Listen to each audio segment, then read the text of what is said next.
বন্ধুরা, তোমরা সবাই কেমন আছো? আশা করছি তোমরা ভালো আছো আর আমিও ভালো আছি।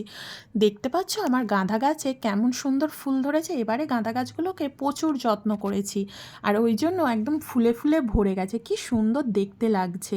তো চলো এবার ঘরে যাওয়া যাক আর গিয়ে রাতের খাবারের একটু তোড়জোড় করে নিই।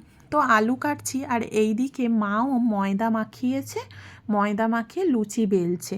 যেহেতু আমি সন্ধ্যের পর আজকে একটু দরকার আছে, বেরোবো, ওই জন্য একটু রাতের খাবারটা তাড়াতাড়ি করে নিচ্ছি।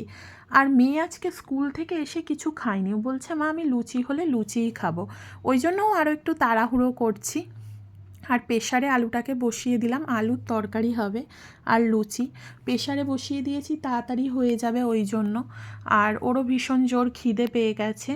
আর তোমাদের সঙ্গে গল্প করতে করতে আমার রান্নাটাও শেষ হয়ে যাবে তাড়াতাড়ি।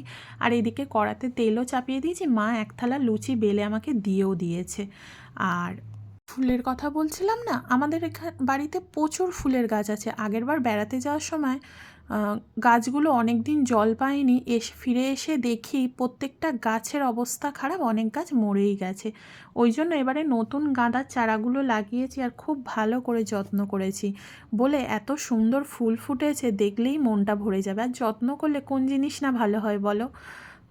এখন সব লুচিগুলো ভাজবো না, এখন কটা লুচি ভেজে মেয়েকে খেতে দেবো, আর যদি কেউ খায় তাদেরকে দেবো, আর বাদ বাকিটা রাত্রিবেলা ভাজবো। যেহেতু গরম গরম লুচি খেতে বেশি ভালো লাগে, ওই জন্য এখন সব ভাজবো না। এদিকে আলুর তরকারিটা বসিয়ে দিচ্ছি আর লুচি আমার ভাজা কমপ্লিট হয়ে গেছে।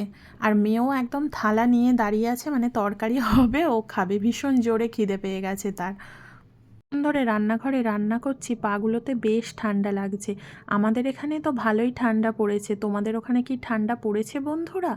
আর খালি পায়ে অনেকক্ষণ ধরে দাঁড়িয়ে আছি তো বেশ ঠান্ডা লাগছে। একটা শীতে পরার জন্য জুতো আমাকে কিনতেই হবে।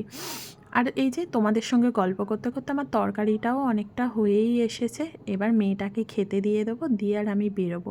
সামনের সপ্তাহে একটা কালী পুজো বাড়িতে নিমন্ত্রণ আছে, তারই গিফটটা কিনে রেখে দেবো, কেননা এরপরে আর যাওয়ার টাইম থাকবে না, যেহেতু মেয়ের এক্সাম পড়ে যাবে ওই জন্য। তো চলো মেয়েকেও খেতে দিয়ে দিই। আজকের মতো টাটা, বাই বাই।